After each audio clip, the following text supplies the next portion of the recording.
Yeah, good evening and welcome back. Happy to see you again and again.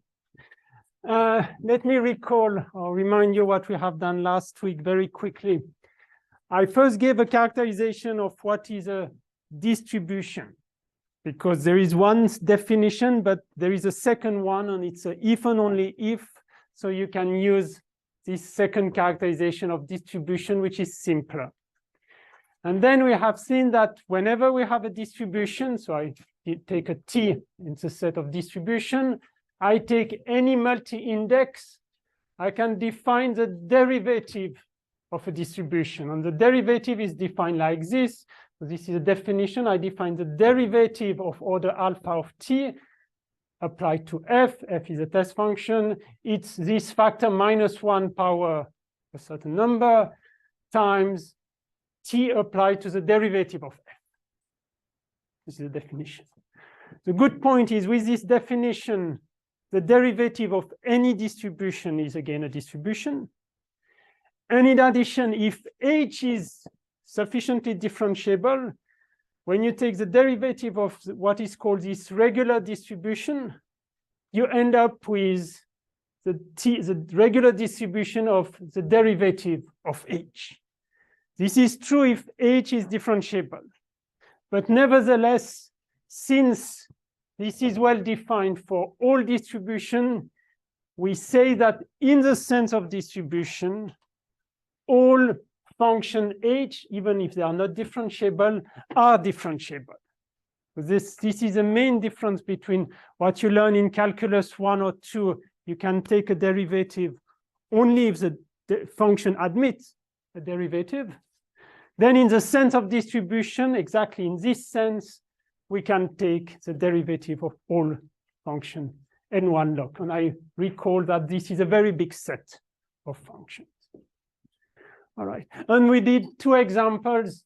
The derivative of the Heaviside function, which is usually not differentiable because the Heaviside function looks like this at 0. Its derivative is a delta function, Dirac delta function, and the derivative of this logarithm function, which has also a singularity at 0, is what I call the principal value. I gave a definition for this. So we can take really the derivative of any function in this sense. I gave a local structure theorem which says that any distribution is in fact obtained as a derivative locally. It can always be written like this. It tells you all distribution have about this shape locally. And then we have seen that a distribution can be multiplied by any smooth function. So I gave a meaning to this. G is a smooth function, T is a distribution. We gave a meaning to this. Also a notion of convergence in D prime in the sense of distribution, so in this set. And this is very useful because we can approximate the Dirac delta function by more regular distributions. So it's good to know this Dirac delta function, which it's not a function first, it's a distribution, but you can approximate it by smooth functions and a family of functions going like this and so on. And there are a few exercises about this. So I encourage you to look at them if you haven't done any exercise. All right, and I just remind you that next week is a little bit special. We have this class on Tuesday and not on Wednesday. If you cannot come, it's okay. It is recorded, so it will be available on the website.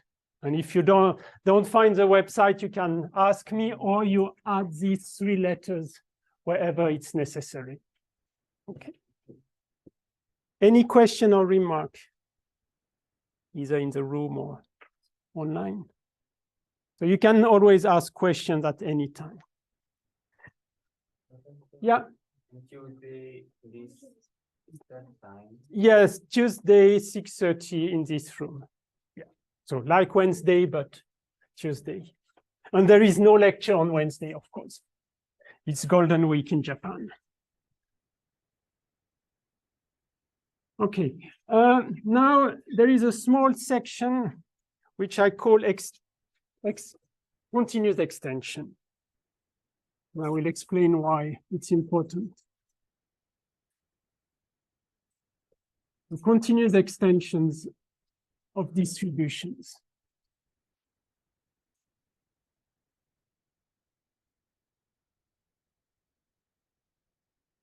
You know, I just try to motivate. Remember, the Dirac delta distribution at 0 on a f, it's by definition f of 0, right?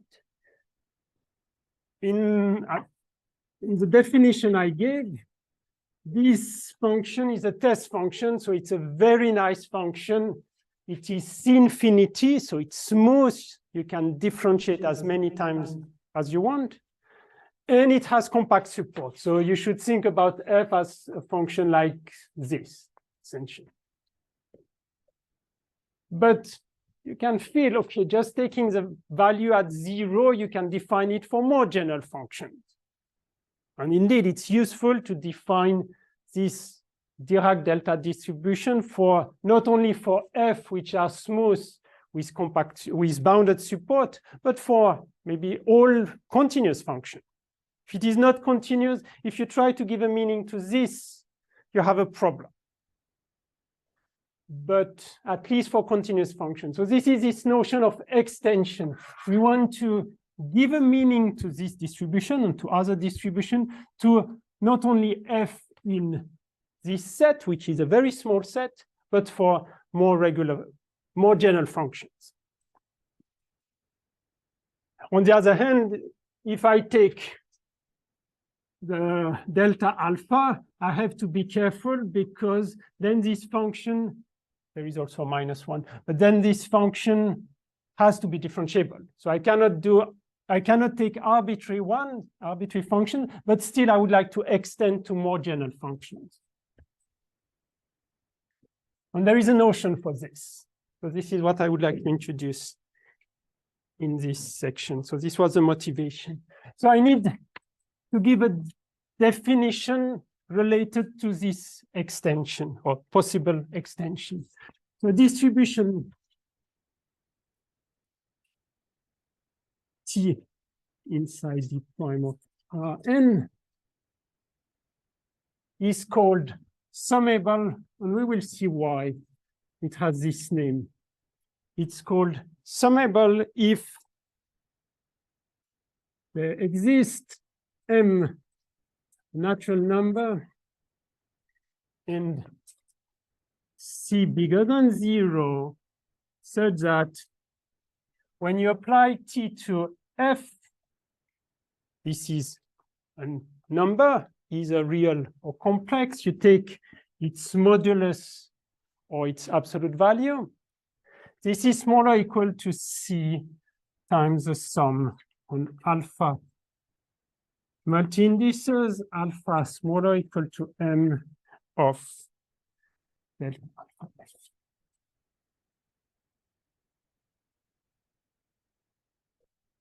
We have already seen something like this. If you come back to, it was theorem 1110, there was an expression like this, but it's slightly different. Because in this theorem, it was, this has to be true for f in a certain ball. And the c and the m were depending on this ball. Now I assume, well, this is this definition, we call it summable if this is true for any f test function. So there is no localization. Compared to what was seen here, there is no localization. So it's really much stronger. I cannot choose m and c depending on a small or any ball. It has to be true for all f. So you can see the difference.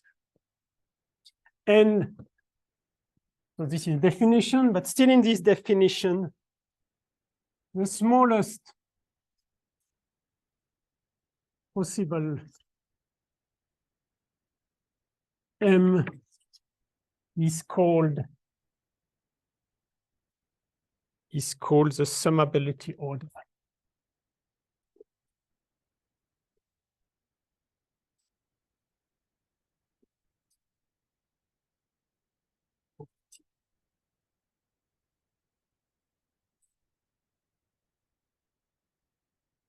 So again, be careful, it's not the same as this theorem, it's really something stronger.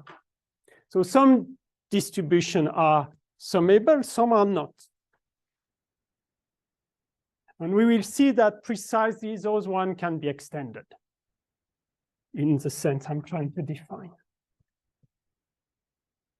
So you can wonder now, if I want to I will do a picture later. If I want to extend this to more general function, what kind of functions? As I said, I cannot take arbitrary functions, so I need to define something bigger than this set, but probably not as big as L1 log. So I define a new set of functions, which are quite natural. So define, and you can guess from the notation what can be CMB, and sometimes it's also called BCM. So these are two notations for the same thing. It is a set of functions from Rn either to R or to C, such that d alpha f exists for any alpha multi-index, but of order smaller or equal to m. It exists. It is continuous. Continuous. So with this, I have used this. Cm means m times differentiable, but m times mean for any multi-indices of norm smaller than m. What is a B? Bounded and bounded. So for example, I just take, for counter example, x goes in one dimension. If you take x goes to x squared, it is C2. It's even C infinity. You can differentiate this function an arbitrary number of times. Is it bounded? No. Bounded means, what means bounded for a function? It means f of x is smaller or equal to a certain constant for any x in Rn. This is just the definition of bounded. It means f of x is smaller than a certain number for all x. So this function is not bounded because it goes up to infinity. So it's a natural set, the set of functions which are m times differentiable. You can take m derivatives, and all derivatives are continuous and bounded.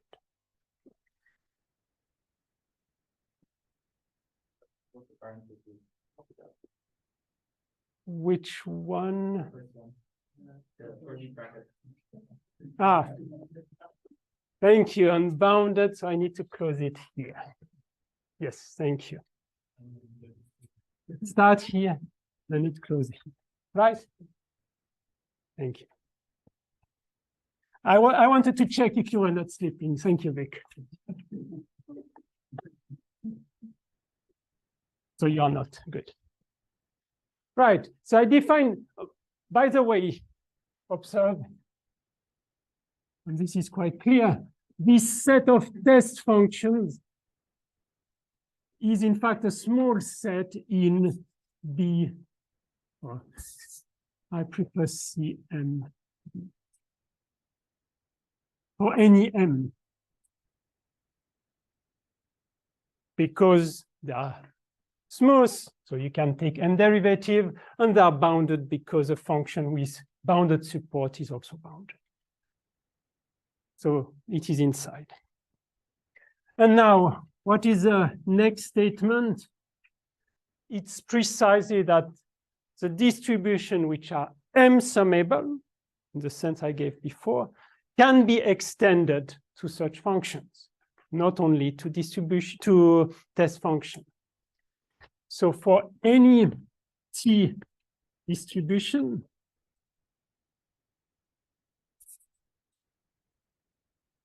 with T summable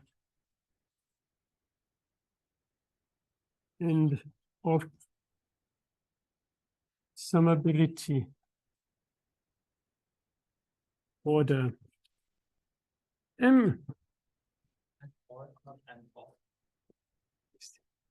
and yes.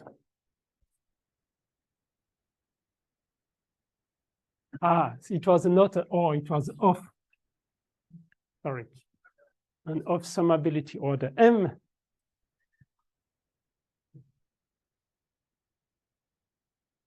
There exists a unique continuous.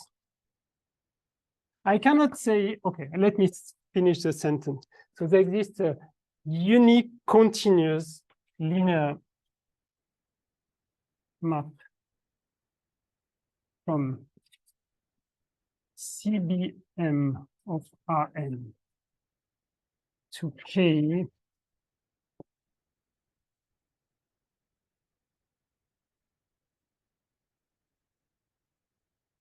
extending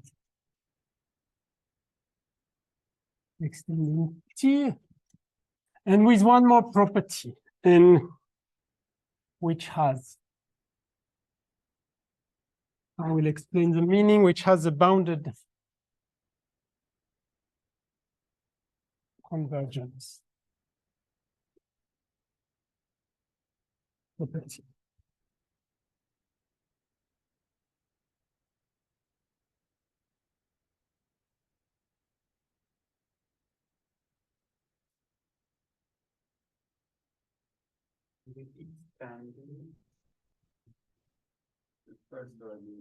Extending T, and which has a bounded convergence property. Yes. So what does it mean? Before, remember, T is defined. So let me just recall. T was, it's a function from the set of test function to K. By definition of a distribution, it takes a test function, a very nice function, and send it to K. It's linear, and it has a certain property of convergence. Now, the statement says, if T is such a linear map, which is summable with this summability order M, we can extend it to CBM of Rn. So it means we can define it not only on this set, but on this one, which is bigger, with value in K. Of course, if you, in this set, as I said, you have those ones. You have this set. So if you take a function here, you want to have the same. So the extension need to be the same on a function which is inside this set. This is quite natural. So it can be extended to a linear map from this one to K with one special property. And I have to say, what is this property? But it means that with this statement, whenever T has this summability property, you can extend it to a much bigger set of functions. This is what is the meaning. What's the meaning? And what is this, the last part of the sentence? So I explain now the meaning of this.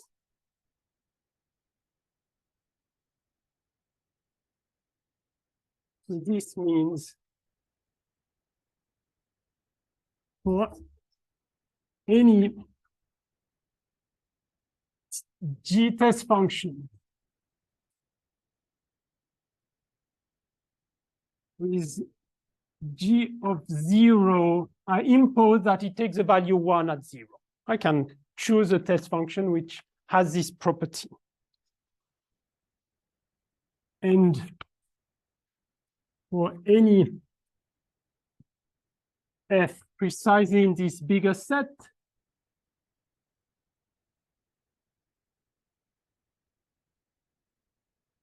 set fj of x is g.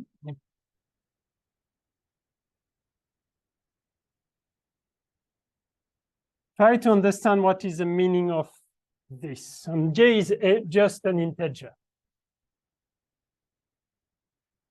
What is g of x over j? This integer is not 0.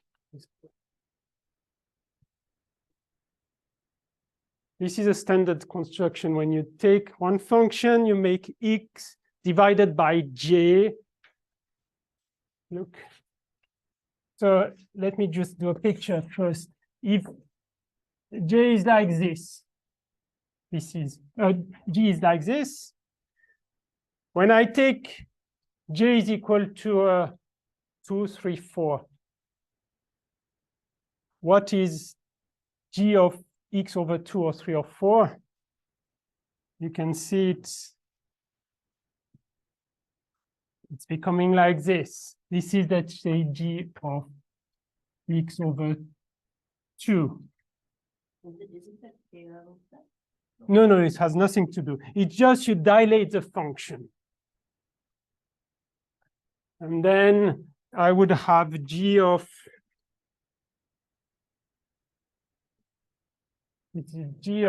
x over 3. Right. So I'm just extending.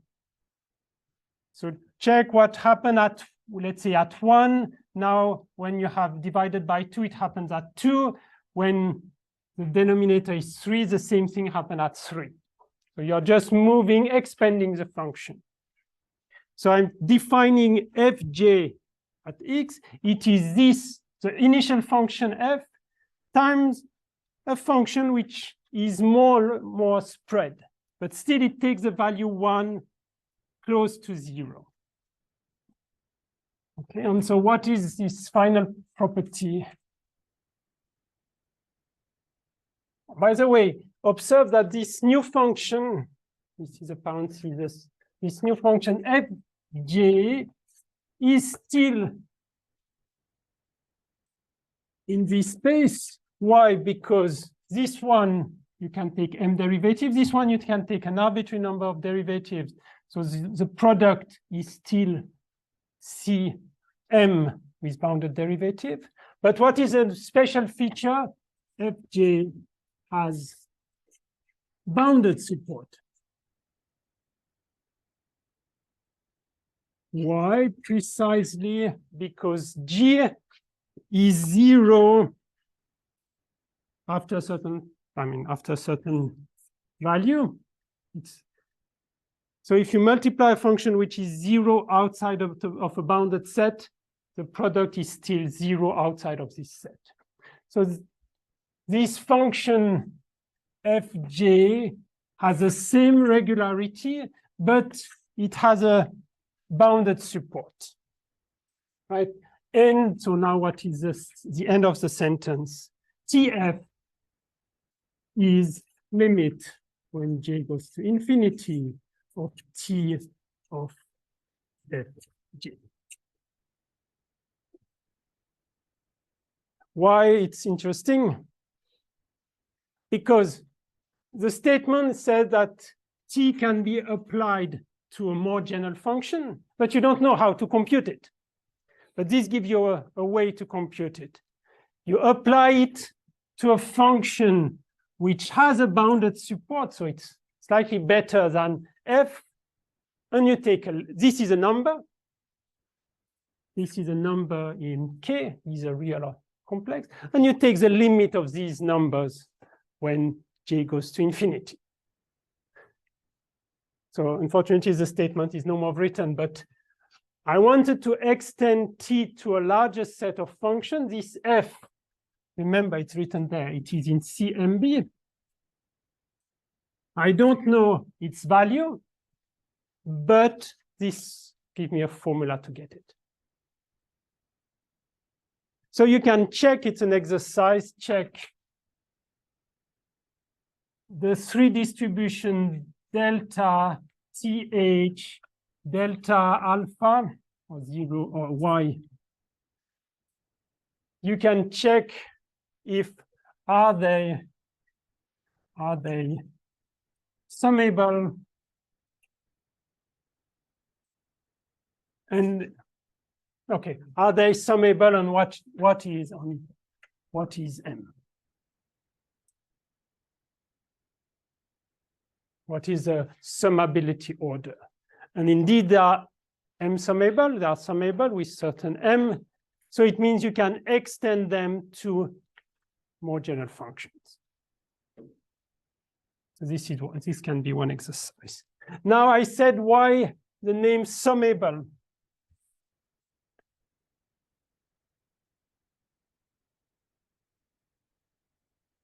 Remark.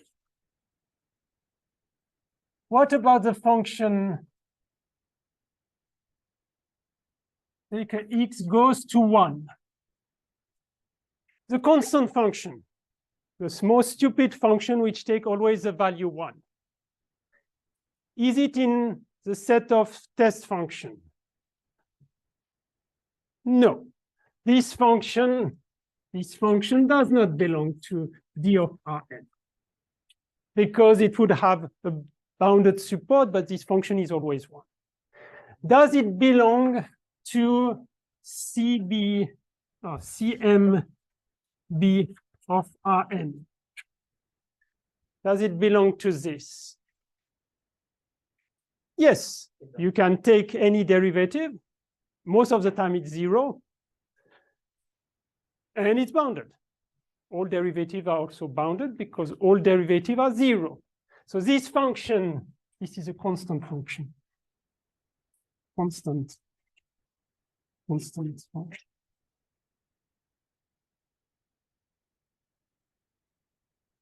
So this constant function is not a test function, but it is in this set for any M belonging to N. So it means if I'm considering a summable distribution,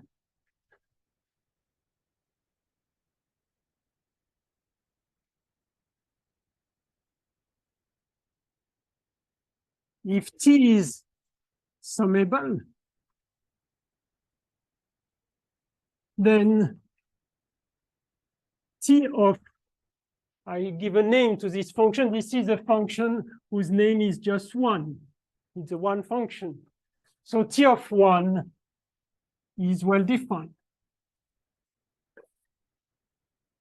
because it is a continuous function, a CMB function. Okay, by definition of what I said. So you can wonder now what means TH is summable and what is TH of 1.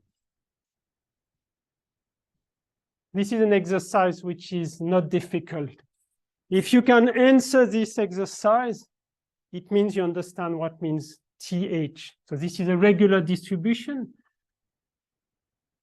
What means that this regular distribution is summable. And if it is summable, then as we have just mentioned, this should be well defined. So you can wonder, what is this guy? I don't give you the answer. I would be happy if somebody does this exercise. By the way, we have already a few reports on the website. So thank you for those who have written already some reports. Even if there is a report on the website and you would like to work on the same subject, you can do it. I don't mind if you get some inspiration from a report which is already written, as long as you understand what is going on. So you can check what is on the website, but it doesn't mean you cannot work on these subjects anymore. Yeah.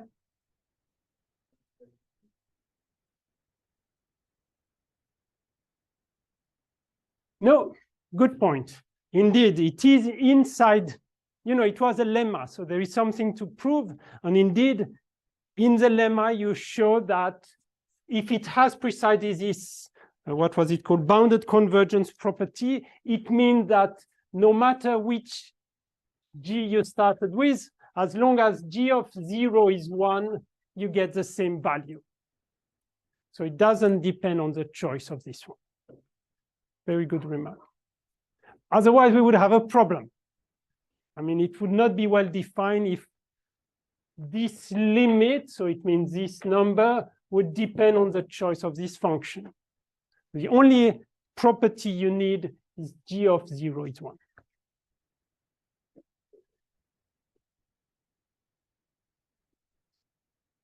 So I stop here for this section. Just keep in mind, you would like to extend, for example, these distributions to more general functions. Can you do it? And the answer is yes, if you have this summability condition. And if you have this summability condition, you can extend up to this. And this is useful in applications because many functions are not test function like the one. The one function is not a test function.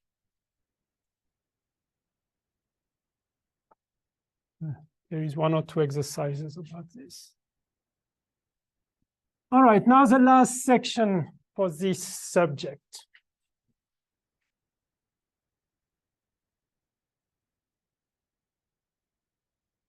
It is section 1.5 with a long title, Fourier transform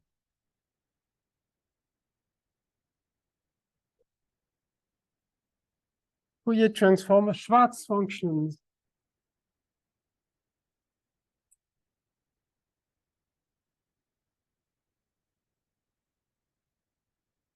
in tempered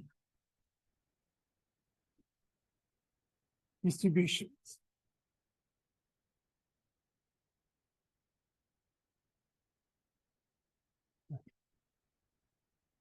So I need to define these three things. What is a Fourier transform? What are Schwarz functions? Be careful, there are two mathematicians. One has a TZ, the other one has just a Z. They are not the same person. This one has TZ. And what is a tempered distribution, or what are tempered distributions? First, Fourier transform. Probably at least those in physics, those in engineering, or in chemistry, you heard once about Fourier transform, or you will hear about Fourier transform. This is a transformation which has many, many applications. I cannot make the list of all applications, but it's really something useful. And I'm going to define it. So it's very useful. So we can wonder what means Fourier transform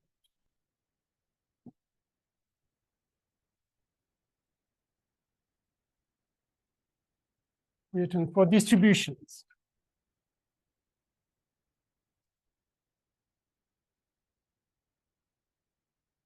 If you haven't heard about Fourier transform yet, I cannot explain. I mean, it's not my purpose to explain all applications. I have no time. But for sure, you will hear about Fourier transform at one point in some courses later. Yeah. That one is constant function one, right? Yes. For sure. Sure. Yeah, I'm not super confused. No, the one is, it's here. I told you, if I want to be correct, I should have put a capital X. If I want to respect my notations, this was a capital X. But it's still the function taking only the value 1. I keep small x for 1 dimension and capital X for n dimension. Okay, so let me define the Fourier transform. And then we're going to understand what means this title. So take f in L1. Again, this L1 will become slightly more understandable in the next subject, I just recall what it is. It is a set of function, let's say g from Rn to k is a complex or real such that the integral of h of x dx on Rn is finite. It should be a g. This is this L1. You can take the integral. What is not really precise so far is what the meaning of this integral or general function. But suppose we know what it is, and you should keep in mind the picture of calculus 1. It is the area below a curve. So take f in L1 and set for, I'm going to use this letter, which is a psi. Psi, this is a psi. If you don't like psi, you can also use k, because this is the other letter which is usually used, either psi or k for this definition. I'm going to use this one. You can also use k if you don't like it.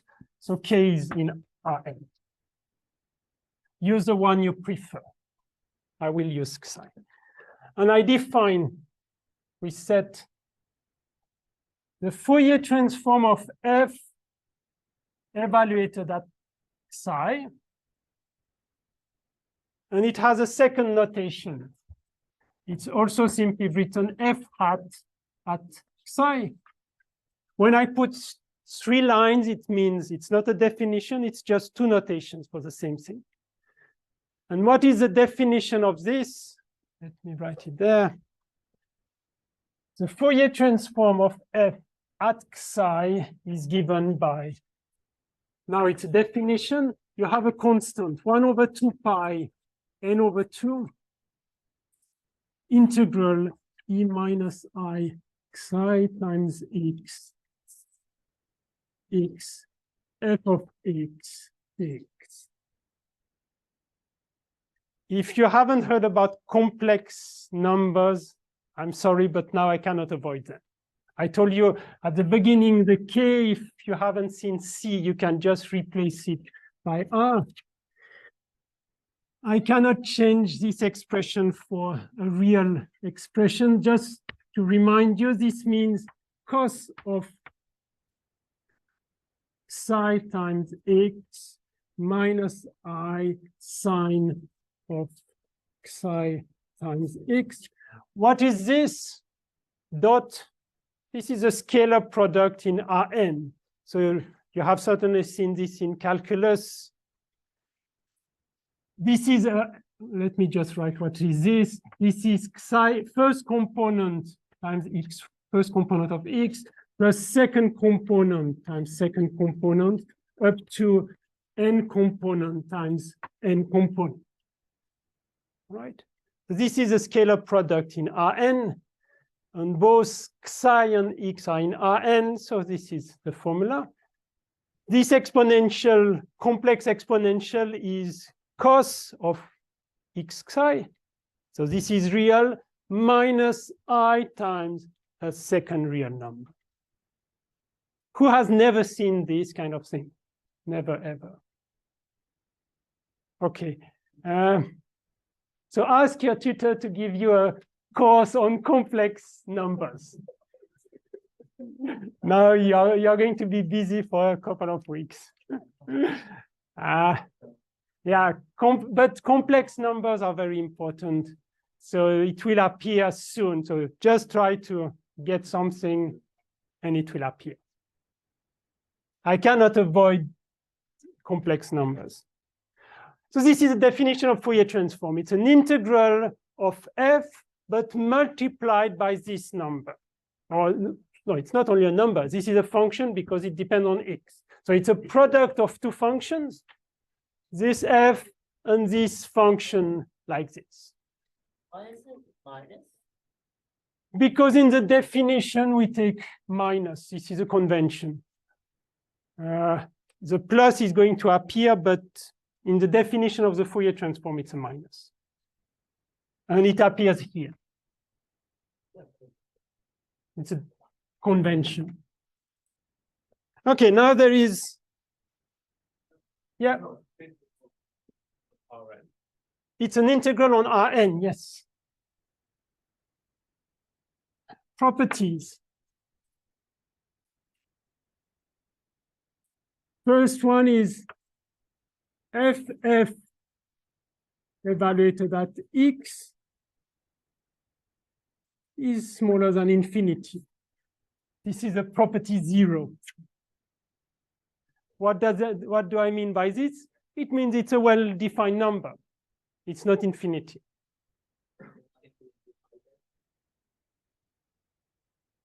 No, it's on purpose. This factor is, oh yeah, maybe I can make a remark. If you have seen Fourier transform, sometimes this factor does not appear. Sometimes you would see some 2 pi here. It depends on the conventions.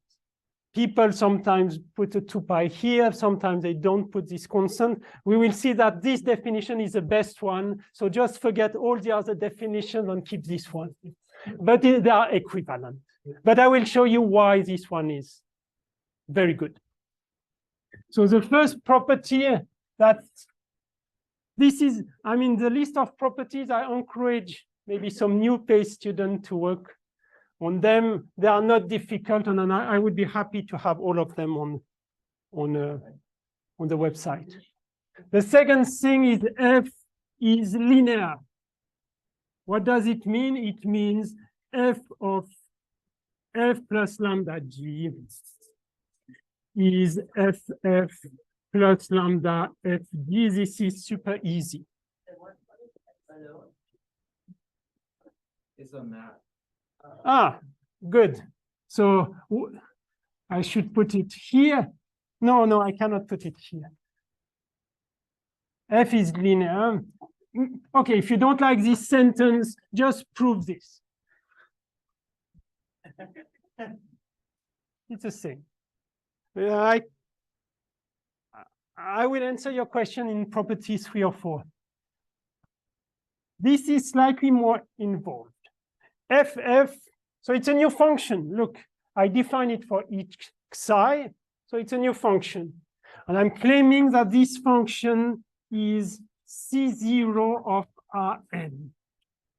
I haven't introduced this. C, you can guess. C, it means this function is continuous. It's continuous.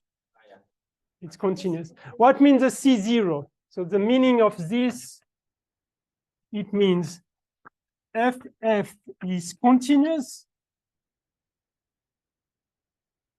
and limit when psi goes to infinity of FF at psi is 0. So think about it. It means this function is continuous and goes to 0 at infinity. So a C0 function looks like this. This is a C0 function in one dimension. It's continuous, it goes to 0. I'm not saying that it has bounded support, so it can go to 0 very slowly. Okay, so now I can answer your question. What is F? F is a linear map from, so now it's a point 3. So F is a linear map from L1 of Rn. Remember, I define it for any function in L1. You can wonder why it's for this. For this property, you need F to be an L1. With value, it's a linear map from to C0 of Rn. So if I write it, it means f take a function from L1 to Rn and send it to C0 of Rn. It's probably the most complicated thing you have seen because it takes a function and sends it to a function in a different space. Yes? L1 and L1 look the same. No. No, not at all. L1, remember, L1, if I take a g in this, it means the integral on Rn of g of x dx is finite, right? This is a definition of L1. What is L1 log? L1 log of Rn. Take a g, it means the integral on any ball, in any ball of g of x dx is finite. But look, it makes a very big difference because this is a global information. This is just a local information. And for example, take the function x goes to x squared. This is not L1 for sure, but it's L1 log. And I told you L1 log is huge. L1 is small. So it means the Fourier transform is not defined on, of course, on many functions, but not on L1 log, on L1. Otherwise, you cannot prove this. No, it wouldn't. Is that why you write it as property 0? Yes. Because if it's not in L1, then nothing will exist. Exactly. And I cannot simply speak about this definition if it is not a finite number. All right, property 0, it means it's well defined. Property 1, it means it's linear. Then I'm saying that the Fourier transform is C0. So if we sum up this information and this information, it means we have a function from L1 of Rn to C0, which is linear. C0 again. It's written here. F continues, and it goes to 0 at infinity. So look, it's a function like this. It continues and goes f of x, this is a number, fx at xi is a number, it goes to 0 when xi is becoming large. Isn't that a function which bounded to void? No. Take exponential of minus x squared. This goes to 0, but it's not of bounded support. It's never 0. So no. It simply goes to 0. One more property. 1, 2, 3, 4. I need to explain what is the Fourier transform of a convolution product. I will explain what it is in a second, but I already mentioned this for convolution. So let me just tell you what is it. First, it is a Fourier transform of f times the Fourier transform of g, which I can also write f hat times g hat. I haven't defined this product, so I need to do it. But look, it says that the Fourier transform of such a strange product is just the product of the two Fourier transform. And this is just a product of two functions, the usual product, calculus 1 or 2, but of the Fourier transform. And what is a convolution product?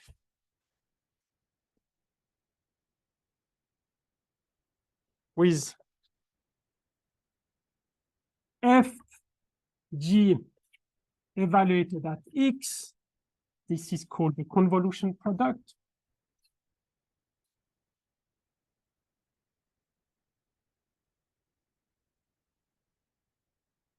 By definition, it's a constant, 1 over 2 pi n over 2. This is not important. Integral of f of x minus y, g of y, dy on Rn. So be careful, it's not a product.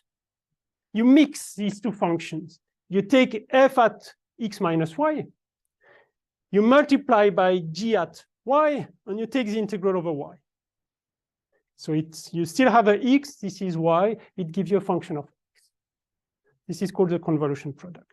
And rule 4 tells you that the Fourier transform of this is just the usual product of the two Fourier transforms. It's not so simple to prove it, but again, if somebody wants to do it, it's a good point. And what is the last property? Property 5. If DJF is in L1 of Rn, so it means if the function is differentiable with respect to the variable xj, and again, this derivative is in L1, then we can wonder what is the Fourier transform of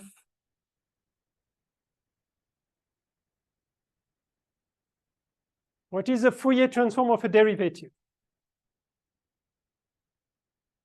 evaluated at psi. Just keep us a small space here. I will explain why. You can wonder what is the Fourier transform. It's well defined because I assume that the derivative is in L1, so it's well defined. It turned out that this is equal to psi j times f hat of psi. So it means taking a derivative of a function and then Fourier is the same as taking the Fourier of the function times multiplication by psi j. There is a small mistake. You have to put a minus I, which is the I of complex numbers. So but this is just a number C. The Fourier transform of, if you forget this, it's essentially correct.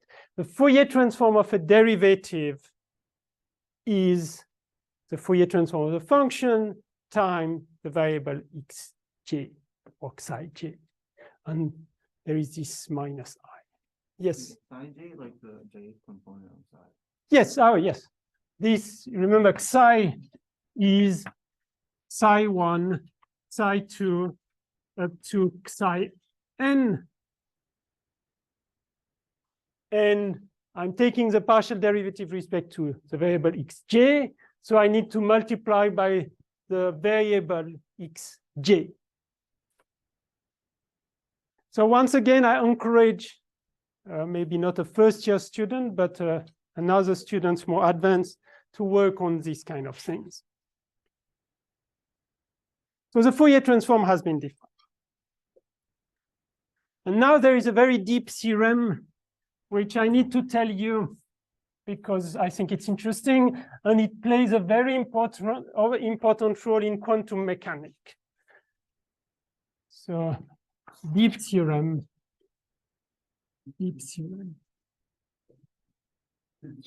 For quantum mechanics, it has many applications.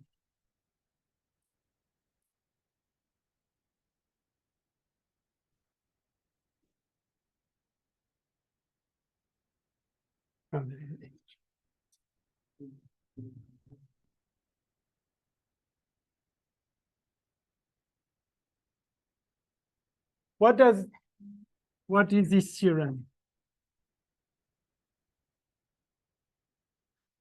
Just I want to emphasize, remember F, I define it from L1 to C0.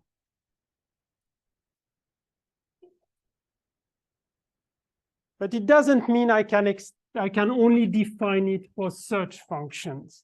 So F doesn't matter if you don't fully understand, but let me write it because it's important. F extend continuously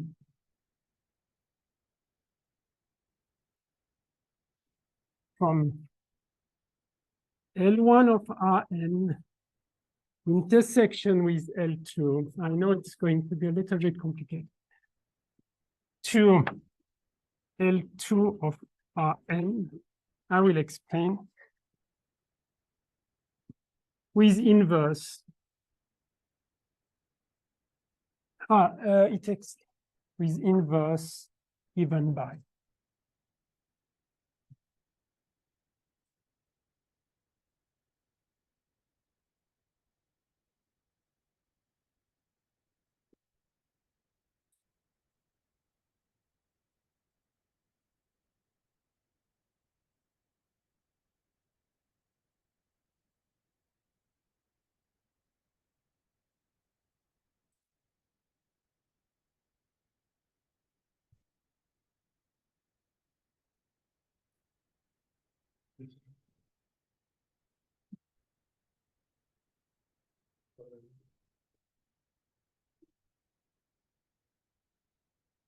Okay, so this is the statement, and there is one more line, but let me try to explain.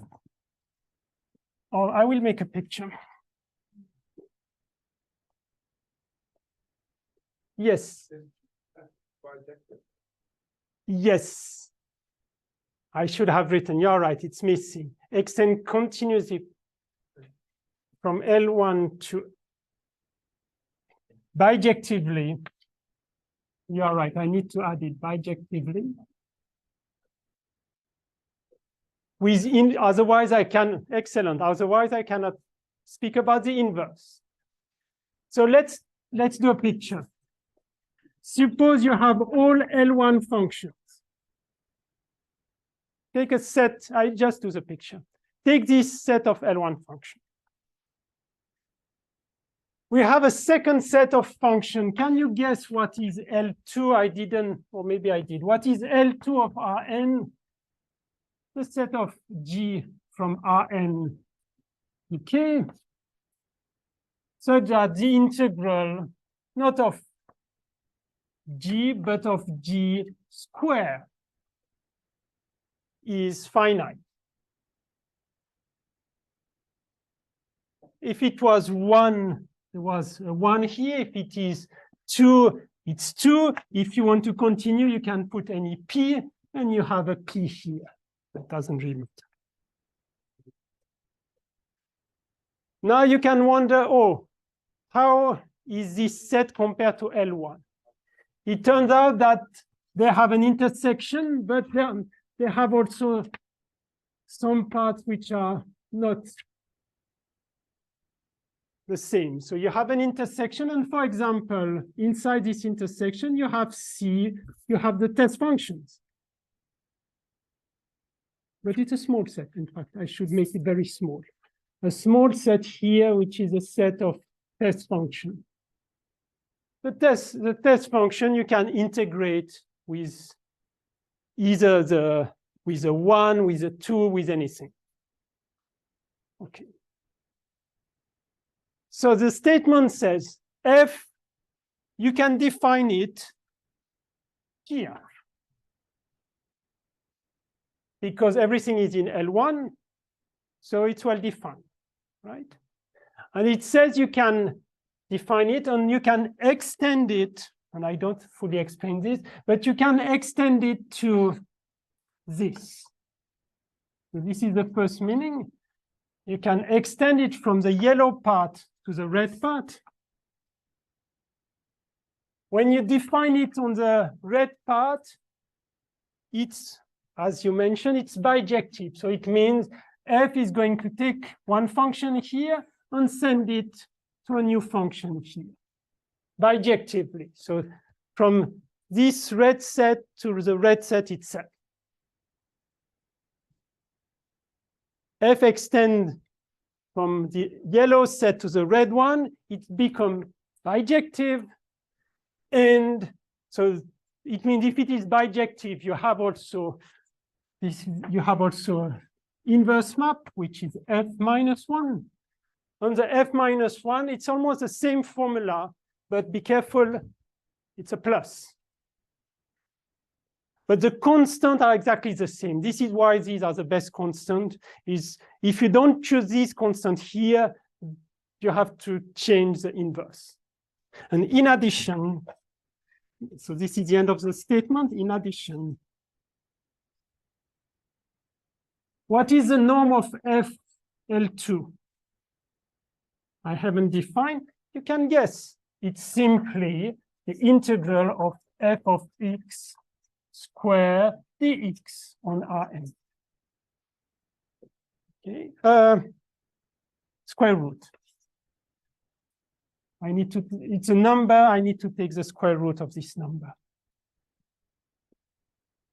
So the norm of this is equal to the norm of f hat. So it means this dot, this function, take its norm, has the same norm as this one, L2 of Rn. So please think about it. It's a rather deep theorem, yes. Shouldn't the upper dot be inside the intersection? No, because I'm considering the extension. The statement is once you have extended to the red, it's from the red to the red. But you are right. There is one key point which I'm cheating. I'm cheating. Do you think I can write this line? Who thinks that I can write this line? Who thinks that I cannot write this line? Who thinks I can do it? In which subset? Exactly, this is the problem. This integral is well defined in the yellow part. I'm not claiming that on the picture is indeed this f is in the red part. So I'm not allowed to write this. Why I'm not allowed? Try to compute this integral. Most of the time you will not be able to compute it.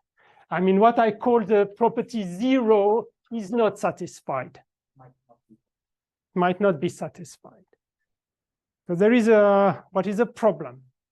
You have to understand this in a specific way. And I'm going to write it. So try to understand. I define the Fourier transform on the yellow part. It's fine. I'm saying it extends to the red part, and on the red part, it's bijective with this formula. But this formula is not well defined. So how should you understand this? First, before I explain this, do you have any question? I know it's difficult, but try to understand either 25%, 50%, or 75% of this statement. And if you have this picture in mind, it's already good. So how should you understand this?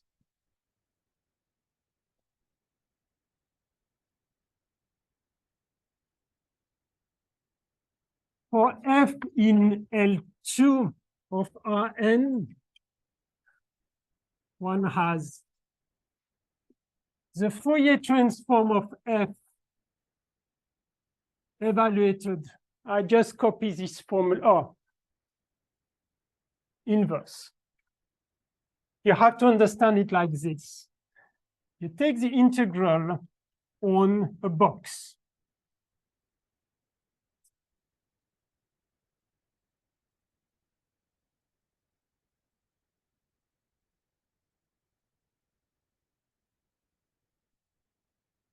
Take it on a box. What is this box?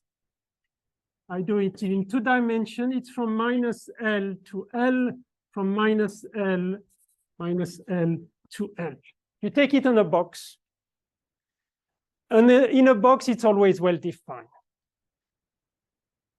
Why is it well defined?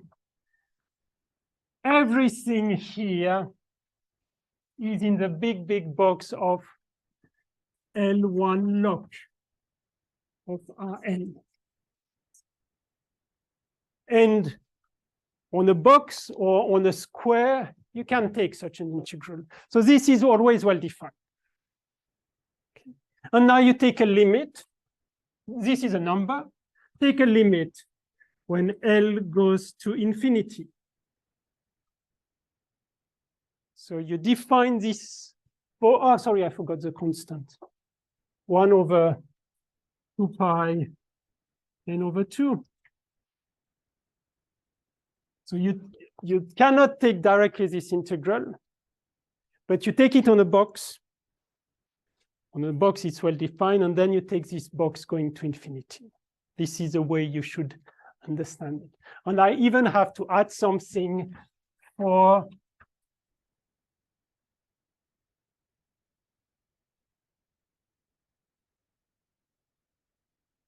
I don't want to explain this right now. It means almost every, I will explain it in 2 or 3 weeks, or maybe 4, almost every. AE mode means almost every. I will explain this in the second chapter. So it means you cannot even take it for, oh no, sorry, not xi, x. Sorry, there is a small mistake, it's a x. It means this procedure is not fine for all x, but almost every x. For some of them, it's not correct. But we have to understand what is the meaning of this. But if you accept that it's for almost every x, then this integral is well defined for this box. The thing is, can you take the limit? Yes, you can do it for almost every x. Right? So this is something of chapter 2. All right. So this, as I said, this is a deep theorem. We start with the Fourier transform on a smaller set where it's well defined. We extend it on a bigger one. On this bigger set, it's bijective, so you can go in both directions. You have a formula for the inverse, but the formula has to be understood in a specific sense.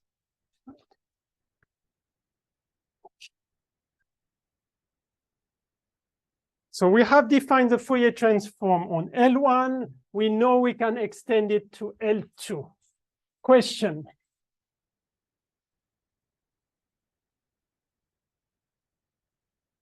And unfortunately, I can already tell you the answer is no.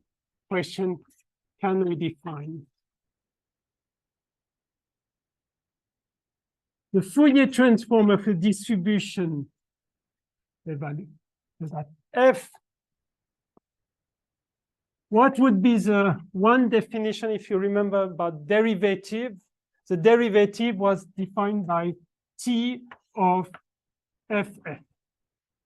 Can I define this? It would be natural.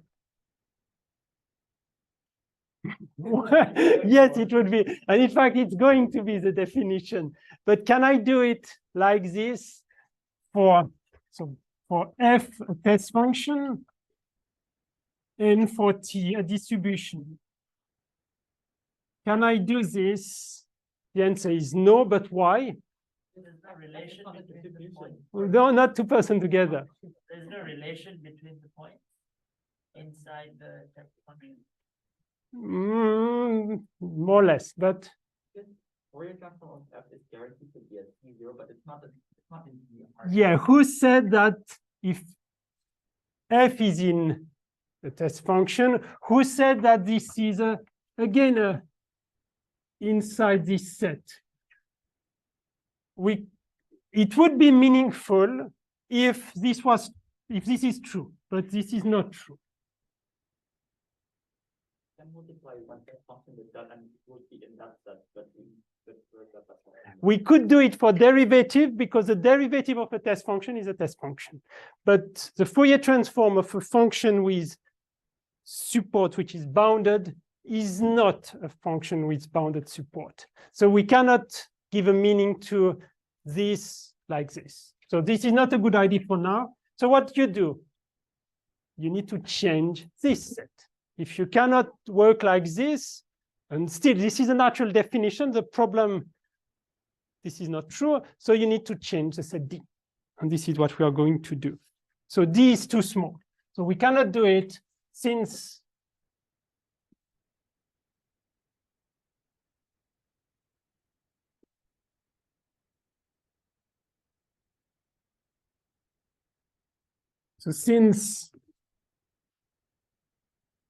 FD is not, it's in fact never in D for F belonging to D, we need to enlarge D. This, sorry, D of Rn is not in D of Rn. So the Fourier transform of a test function is not a test function. So we need to take something slightly bigger. Okay, so let's do it. So let me just, I don't think I have introduced what means X alpha. I define D alpha, you remember, the derivative alpha. So X alpha is exactly the same. It is X1 power alpha 1 times X2 alpha 2 up to Xn alpha n for X in Rn. an alpha, a multi-index. That's just a polynomial. Do you have any question? Do you have any question? Yes, you. If you have, you can ask. Everybody can ask questions the same online. If you have any question, you can interrupt me. So I just defined this polynomial. I need it in a second. So I need to define something larger than this set of test functions. And this is what is called the Schwarz functions or Schwarz space. By the way, this theory is not so old. Calculus 1 and calculus 2, it's about 200 years old. What we do now has been developed in 1950, 1960. Yes. Sorry? No, it's a polynomial. Or think if x is, okay, it depends how you interpret it. If you fix x, just one point in Rn, yes, this is a number. But you can also look at this as a function. X goes to x power alpha, and this is a polynomial like this. And we will look at it like this. Yeah, I agree, it's a little bit misleading. Definition. A smooth function. Remember, a smooth function is a function you can differentiate anytime. It's called a Schwarz function, TZ. It's called a Schwarz function if x beta derivative alpha.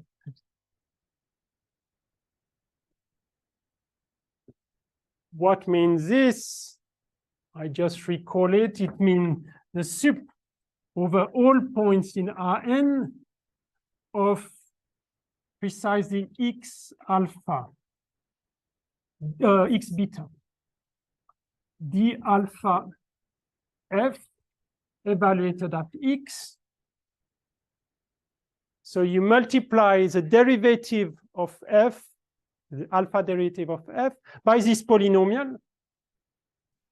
And then you take the supreme, it's a number, you take the maximal value of this number over x in Rn, and if this is finite for all alpha beta in Rn, in multi-index.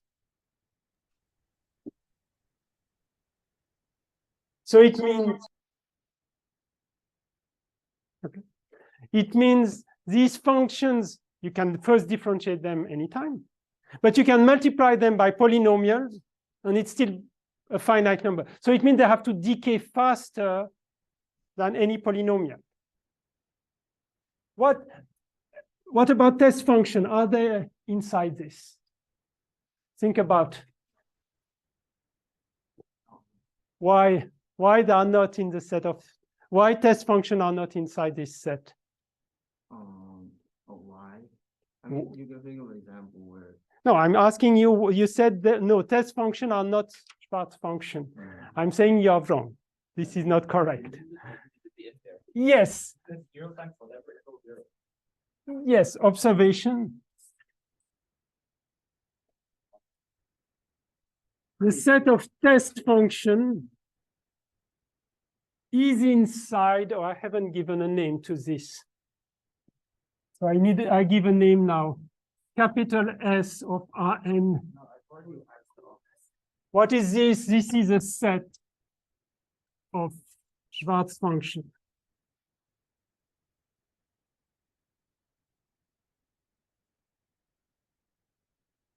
Yes, it's quite simple. Look, if you have a function, we know that for a test function, you can take any derivative, but these functions have bounded support. So there are zero except a bounded set.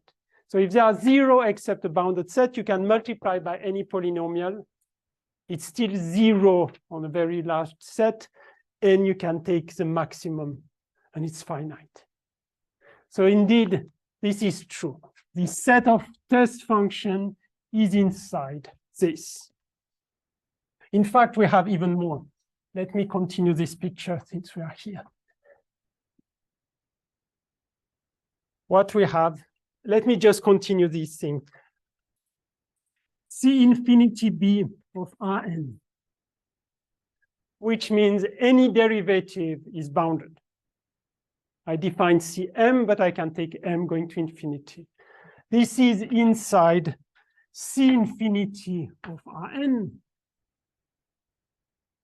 Here, I don't assume boundedness. X goes to x squared is in the last set. And this one, L1 log, yes, L1 log of Rn. I told you this is already very big. And in fact, this is even inside this one.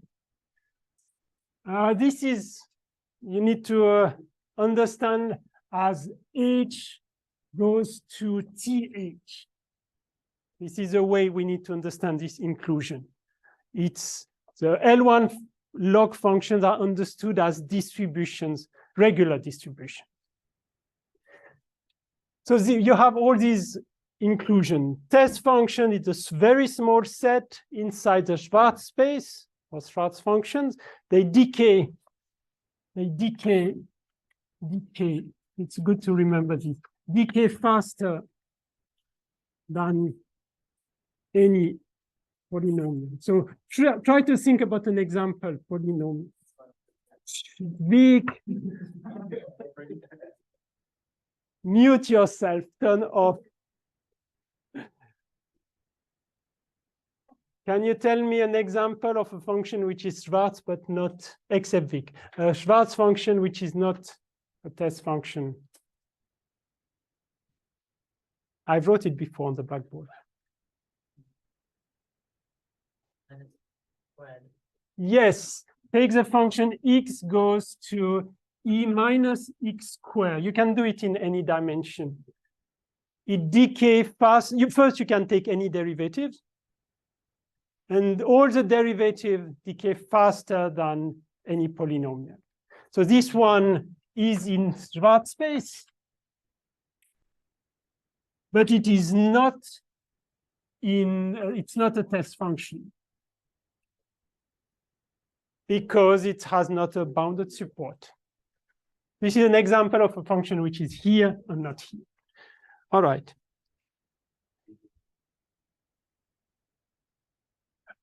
And there is one more inclusion I could write. This set is also in L1 of Rn. This is important.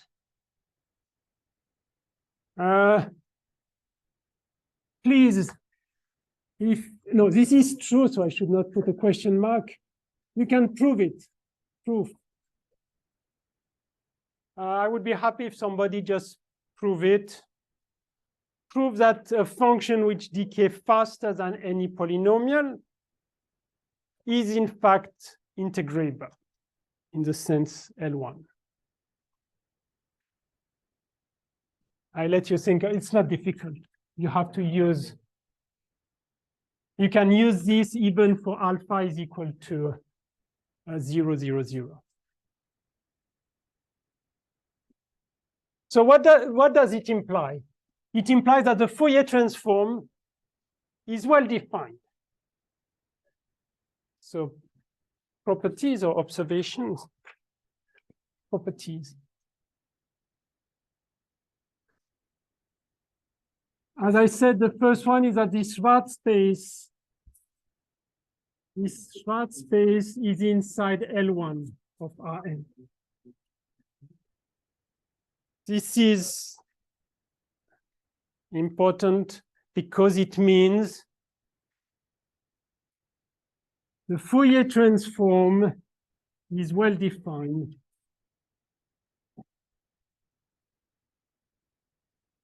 For any f in the Schwarz space.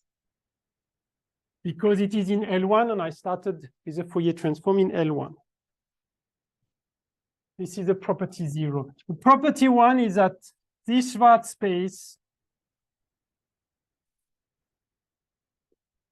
I told you there is something I like, is a vector space. Remember from linear algebra, vector space means if you take two elements, you can add them and stay in the same space. So if you take two functions which decay faster than a polynomial, the sum is still a function which decays faster than a polynomial. So the sum of two functions is still inside this. It's a vector space, but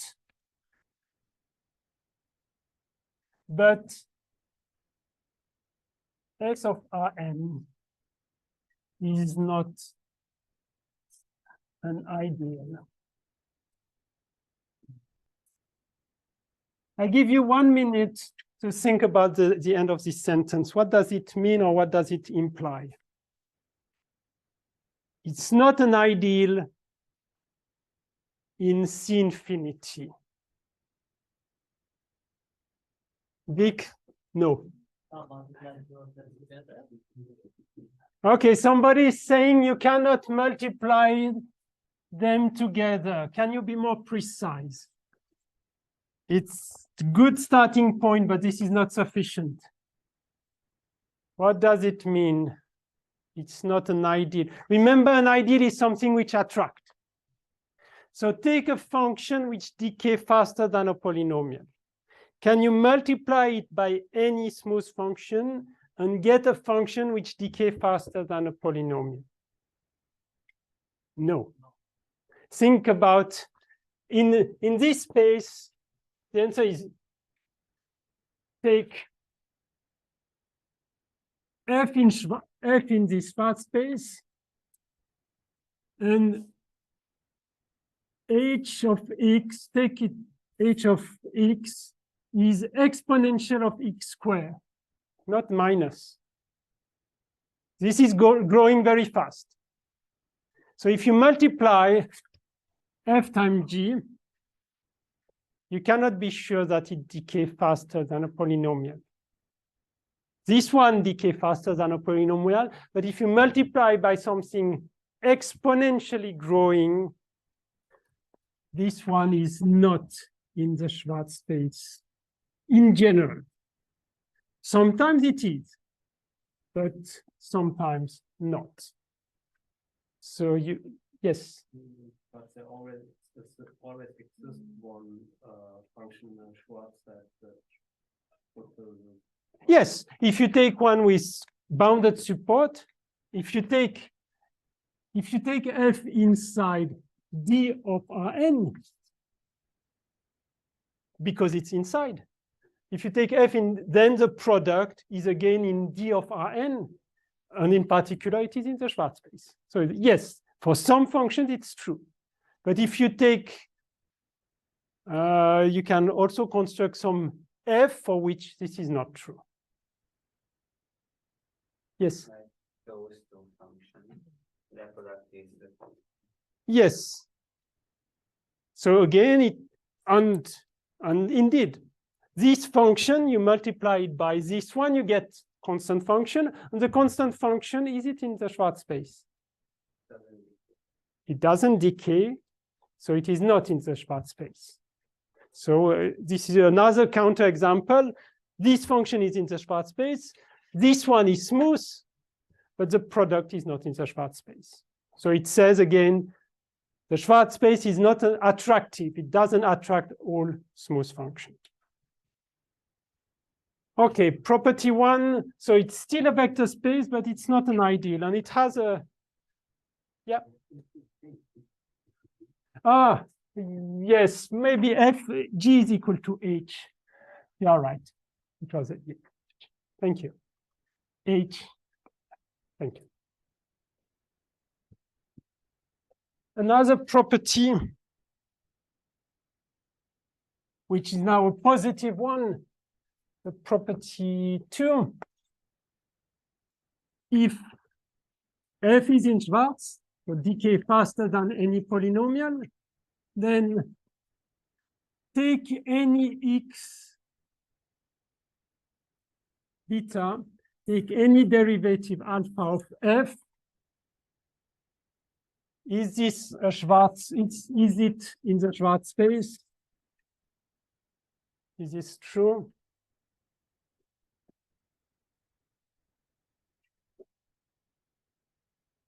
Yes, it's true, because by definition of the Schwarz space, any expression like this is bounded. Now, if you take a derivative, it's still a bounded function. If you multiply by a polynomial, it's still in the Schwarz. So you need to check, but this is rather simple. So it means we have this property that it's stable under taking any derivative and multiplying by any polynomial for any alpha beta multi-indices.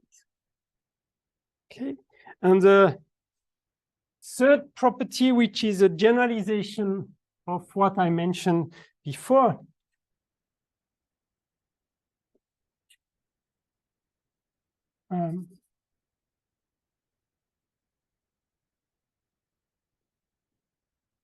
take alpha derivative of f, and by accident you multiply by minus I whenever you take one derivative. This is just some normalization. And then, so take any derivative of f, multiply it by any polynomial, and take the Fourier transform of this. It turns out that this is equal to I d beta x alpha f. So it means, no, not f, f hat. F hat. Fourier transform. So this is, it means that the Fourier transform is transforming multiplication, a polynomial, into some derivative, and some derivative onto a polynomial, which I already mentioned for one special case before. These 3 or 4 properties are not so difficult. So if you want to learn a little bit about Fourier transform, try to do it. Even if it is not very precise. You can do it. Now, lemma, which is more difficult, slightly more difficult.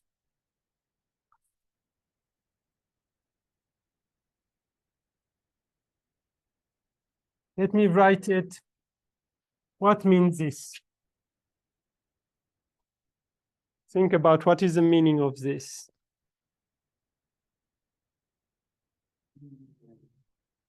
The functions that contribute to a short space are in short space. Take the Fourier transform of any element in the Schwarz space, you get an element of the Schwarz space, and in fact, you get all of them. So it means for any f inside Schwarz space, Fourier transform of f is also in the Schwarz space. And it means this, and this map is bijective. And this map is bijective. So it means you get on all elements of the Schwarz space. So it's a one-to-one map from the Schwarz space to the Schwarz space itself.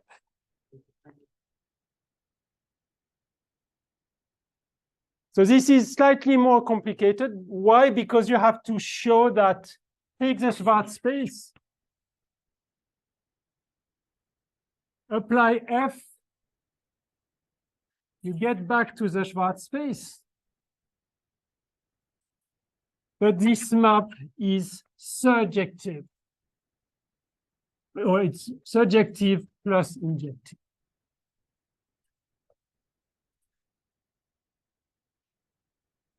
Which is not completely trivial that you get on everybody. I'm going to stop, but let me just give you a feeling what we are going to do next week or next Tuesday. Now look, because of this property, you don't have to write because it's not fully understandable. We are going to define S prime of Rn,